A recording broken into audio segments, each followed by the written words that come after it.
First game, playing 45-10. This is online in the account, practicing over the board for the open competition coming up 4 weeks time.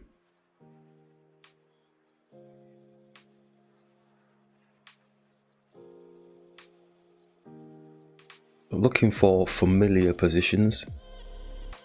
Feeling fairly happy with the position at the minute. We're comfortable with that. So just pushing the pawn up, supporting the pawn like we do. It's all pretty usual, pretty straightforward.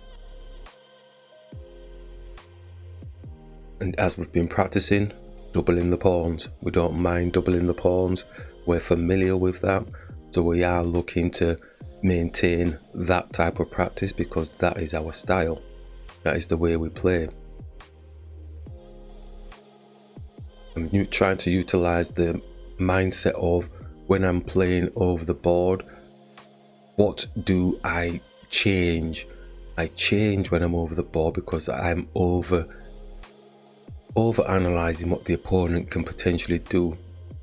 So I want to just practice what I do when I'm playing online, feeling comfortable with the positions.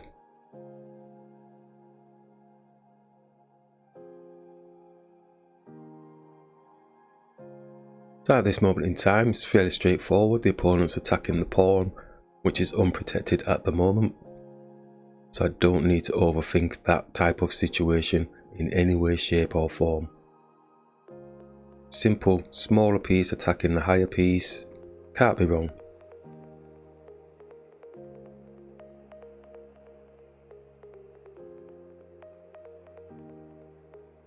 Again, trying to practice patience. The opponent jumps in with the knight, so instantly my brain's thinking that can't be right because they've not developed any of the other pieces and they're jumping the knight straight in, but it is attacking our queen.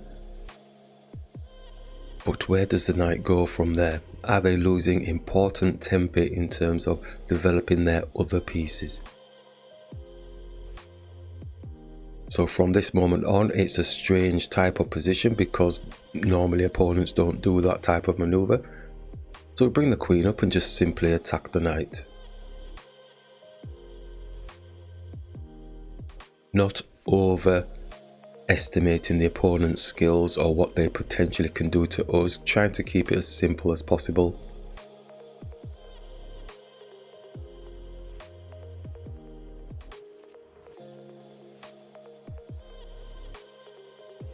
The queen comes down to support the knight. Again, I'm thinking, is that a bit of a loss? Because in terms of the fact that their knight is actually being attacked, can we not lean on their queen with our knight? Because our knight now can attack and then nothing is then protecting their knight because their queen is going to have to move. So again, it's like key tempos that have been lost in this opening by the opponent. But keeping it nice and simple, just realizing that that loss in tempo is there and not losing our mind because the knight came down earlier and because the queen is deep into our territory. Just taking it nice and simple and saying, well, they may lose their knight depending on what they're going to do. Now we don't expect this type of maneuver, so that was really quite good because they get to save the knight because they're now attacking our queen. So it's a move order thing in this particular situation. Do we take their queen and let them take our queen? Do we move our queen out of the way?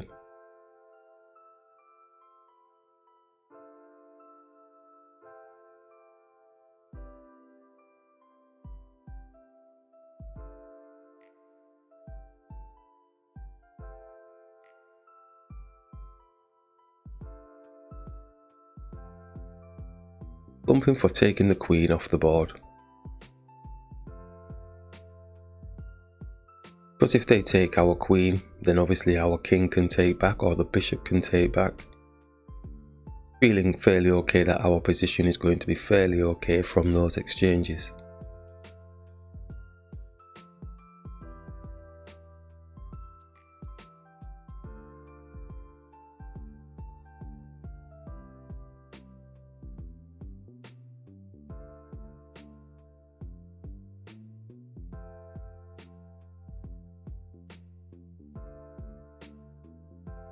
In hindsight, there was probably a better maneuver that could have been done.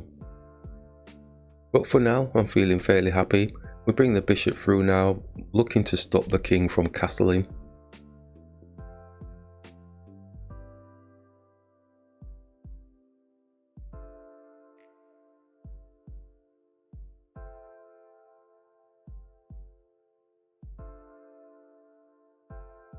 So our bishop is now under attack, so basically just going to have to move it back a little bit. So we may have lost a bit of tempo and movement in time from maybe a slightly incorrect move order there. So that's something to take on board and look at the evaluation of that type of position. It really was, for me, a move order type situation that was slightly done erroneously by myself.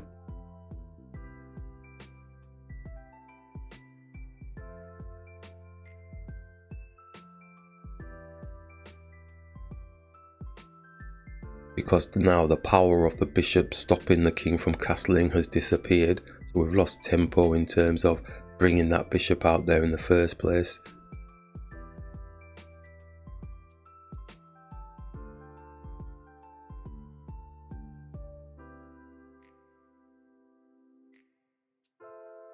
But all is not lost. It's just a matter of reframing, looking to see if we can get castled, get our king to safety at some point.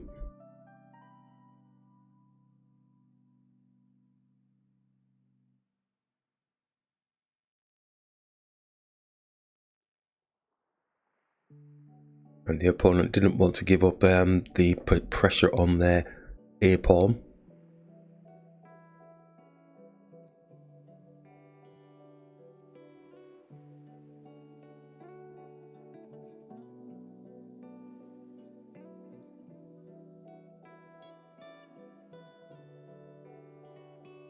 So not overly respecting the opponent's position at all, just looking to see how can we get castled, how can we get our king safe, and basically maneuver our pieces into a better position.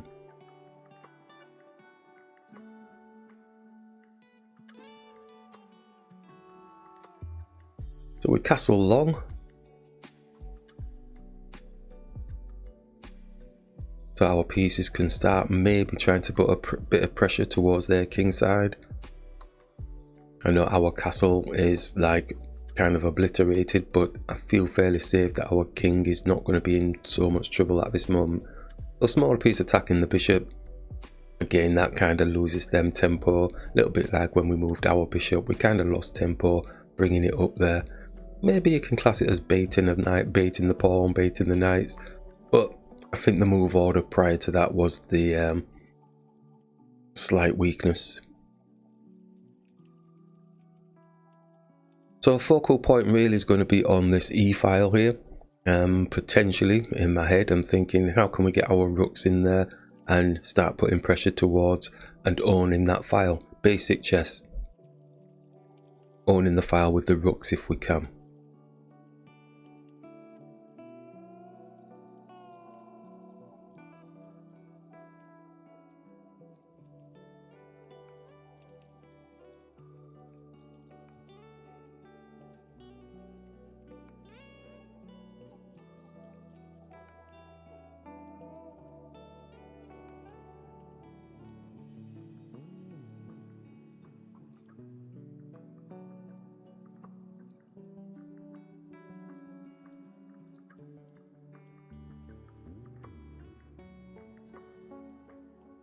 With the opponents beating us to the punch, but we manoeuvred the pawn so we could get our bishop out there and help support the rook. But now our bishop is supporting the rook if they did look for the exchange. but our dark square bishop has a nice space to move to in order to allow the H rook to get in there and start owning the file. Small potatoes, but these are crucial stages in the game, so they capture, and our bishop can capture the rook back pretty straightforward. I'm probably expecting their rook to come and just attack the bishop because it's got no protection at the minute, which they do. But as we mentioned, our dark square bishop has the space now to move. Can also bring the king up and support the bishop, get it a bit more active.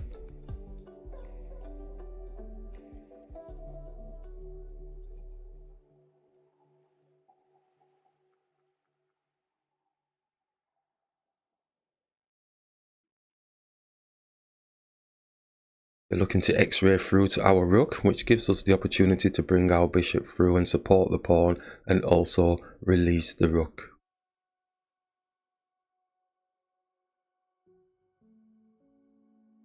Simple chess that seems to be common sense to me at this moment in time, and it's not the best position, but it's trying to work a positive position if we can.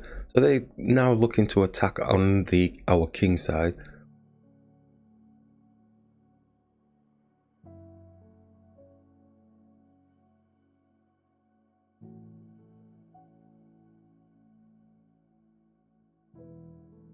Which frees us space to attack their rook potentially. They're looking to push down with the b pawn, etc. We've got enough pieces to exchange or have an even exchange, and they do capture.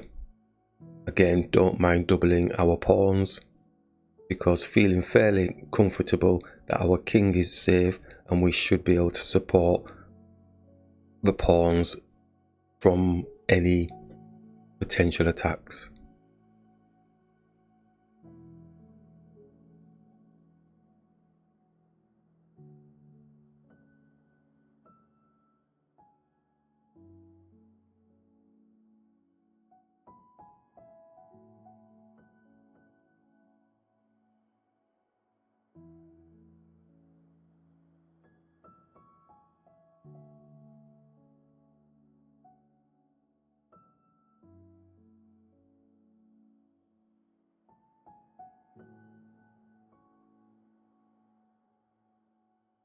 So look for the exchange of the rook.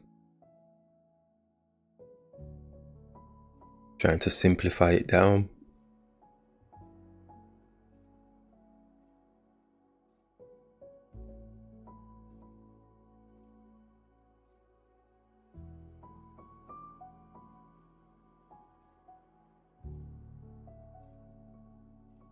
At this point in time, I am thinking in my head, well, this looks kind of like it could be a draw.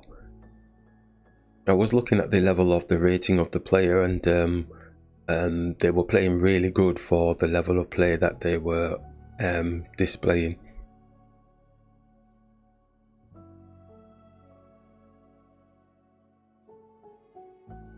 So at this point here, I was kind of resigning myself to the fact that, well, it is a draw, but they played on, and then they actually did offer a draw probably before the rooks were exchanged, I think. And I thought, well, let's just play it out and see if it is a draw, because maybe they don't know how to work the endings. But they were playing really good. They found the ideal positions. So again, I did think they were playing a little bit too good, but carried on playing on just to see if there was anything glaring that we could take advantage of.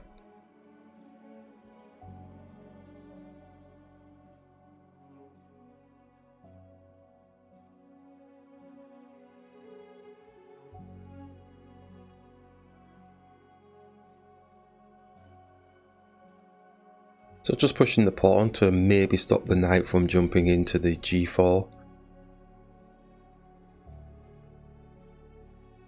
At this point in time, it's just like playing defense nanny, really, just trying to block off things that the opponent's attempting to do.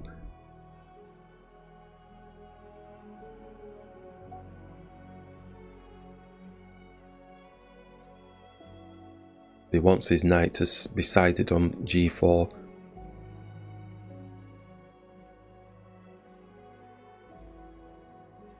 So just moving the king over, just supporting the pawn. Also taking itself off of the potential fork. Because if we did capture, there's going to be potential fork action with the knight on our bishop as well.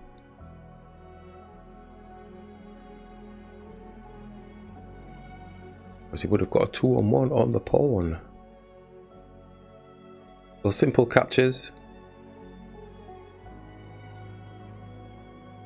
Not overextending in any way. It really is a draw. But either one of us can make a mistake and it all falls apart. So they do have like a nice position with their knight, which could go and get our bishop going into the f5, but they chose not to do that at this moment. They're attacking the pawn that's unprotected.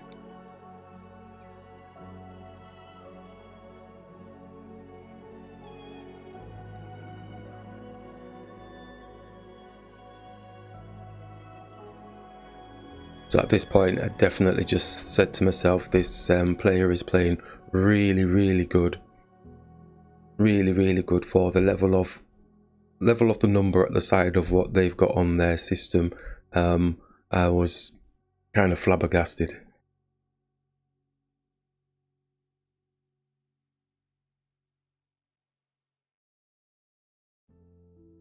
So no way of saving the pawn, but does it improve their position on the board? That's the key thing I was thinking.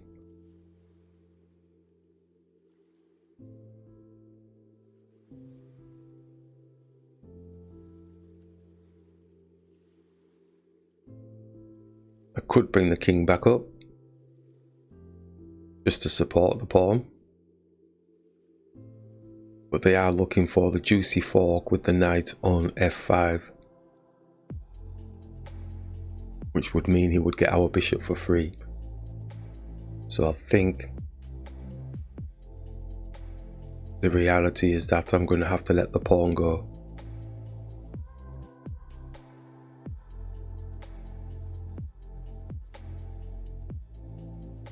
So that type of positioning play, you don't really expect that from the level of player that I was playing against.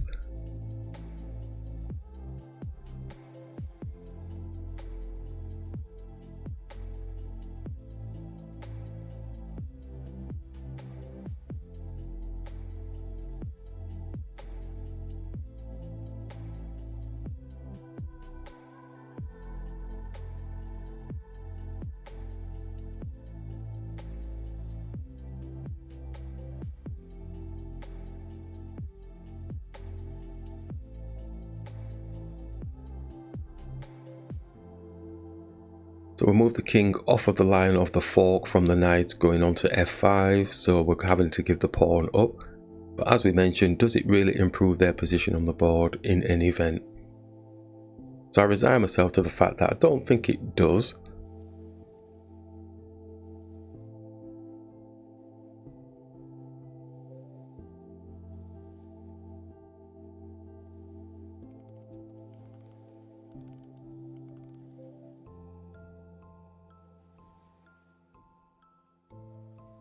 They grab the pawn. As we mentioned, position, is it really giving them an advantage in the game? Is there any checkmates? There's no checkmates. Is there a pawn that's going to be getting promoted? They do have two linked pawns which are on the C and the D, and so that was the only kind of alarm bell that was ringing in me. I'm thinking, well, let's bring our bishop through and maybe we can start now attacking the B pawn and then get a diagonal going on to A2, and then we'll be putting pressure on the two center pawns. If we can get the knight away from supporting them, then at least we'll be able to get one of those pawns off, because those were the danger ones being linked.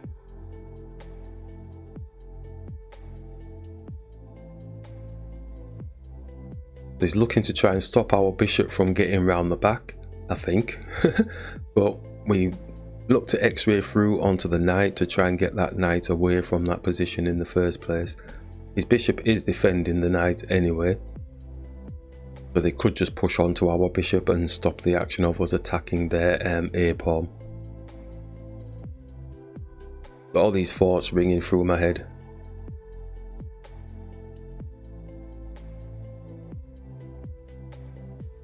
But as we said, I had to stop looking at the number at the side of the opponent's name, because they weren't playing anywhere near that type of level.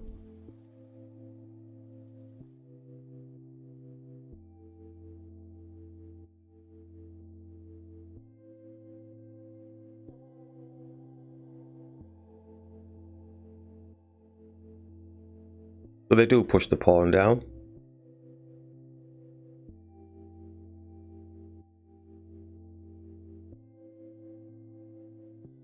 And we go for a move order that we had in our head. We're just going to take the knight off the board. And we're attacking their bishop.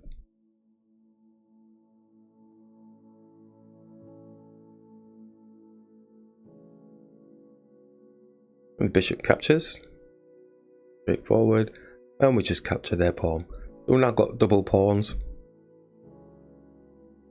Our king is one step up the board. I'm just thinking, well, okay, we can start moving, but we'll have to see how it plays out. The bishop goes onto the dark square, but really it does look kind of drawish, really. We do have a passed pawn. They have two linked pawns, so it is fairly dangerous.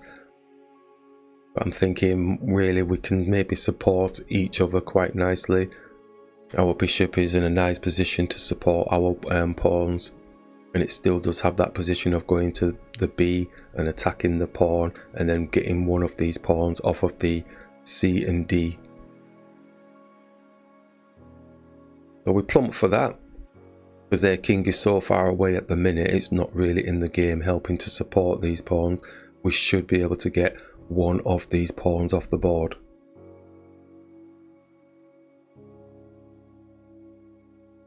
So they try to escape, and obviously we just bring the bishop attacking one of the pawns, because they were very dangerous.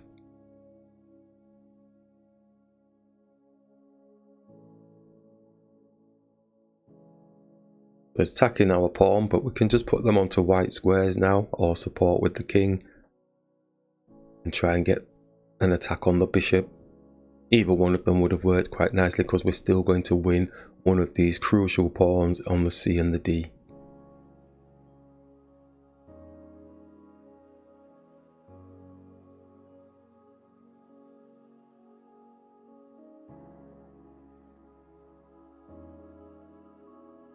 They try to escape,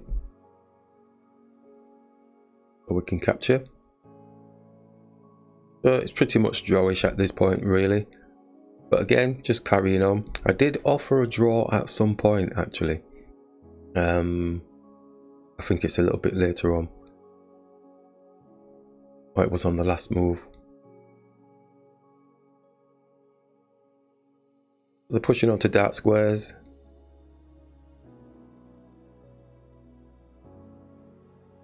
And we'll go on to the white squares. So only one pawn left to move onto a white square, or attack the bishop with the king.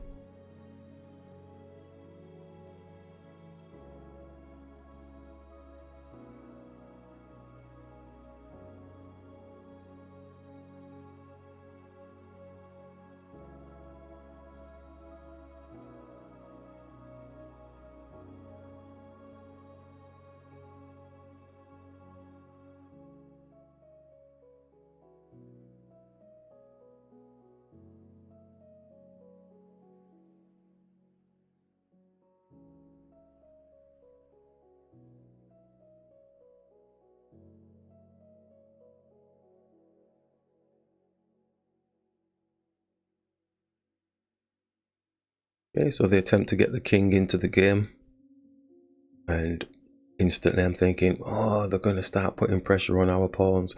But I'm thinking if we get our pawn on a white square at some point, our bishop can come over and support the F and the H pawns. But then I'm thinking, well, they've got these other pawns that the king maybe can come round to the back of and get. I started really overthinking too much, thinking their king can come around and get like the A and C pawns and stuff. So I brought the king across and just attacking the bishop, just to give them something to think about.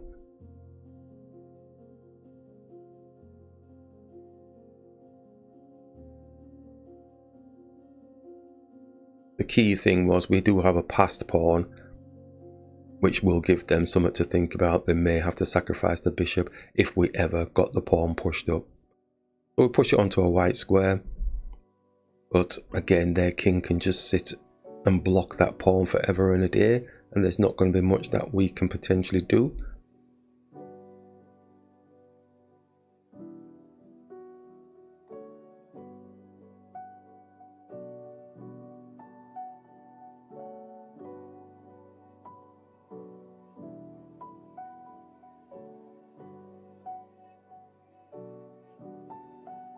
And we just go and elevate the king and support the pawns. And the idea I was thinking was the king's going to slide through the f4, through to the e, etc., and go around the back, but obviously our pawn will be going getting promoted, so it just sits and blocks the pawn.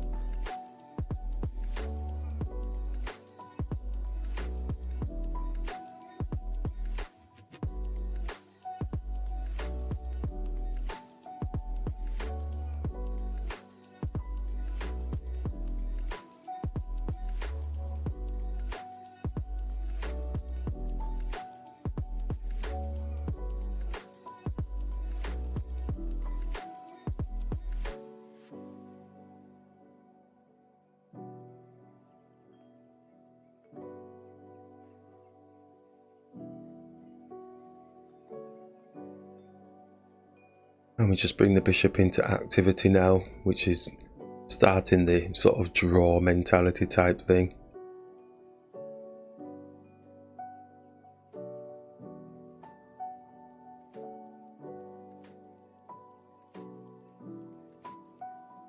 And they block every access now.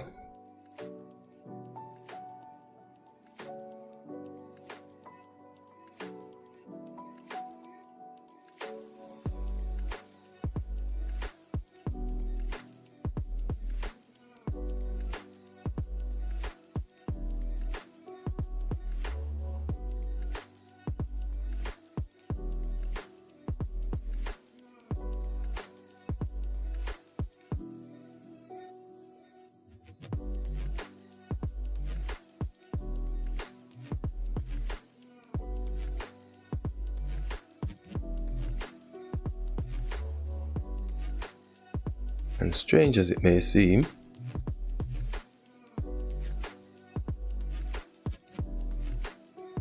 the opponent left the game.